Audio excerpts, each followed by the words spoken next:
මතකද මේට අවුරුදු 21කට කලින් සුනාමිය ආවා. කොන්ක්‍රීට් ගොඩනැගිලි බිල්ඩින් ගලවගෙන ගියා.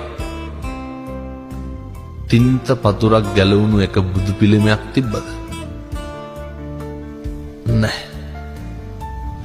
ස්වභාවික ව්‍යසන කොච්චරවත් සිද්ධ වුණා. හෙල්ලිච්ච බුදු පිළිමයක්වත් තිබ්බේ නැහැ. ඒ තමයි ස්වභාව ධර්මය. තථාගතයන් වහන්සේට ගරු කරන විදිය. අපි කොච්චර කරන්ට ඕනද?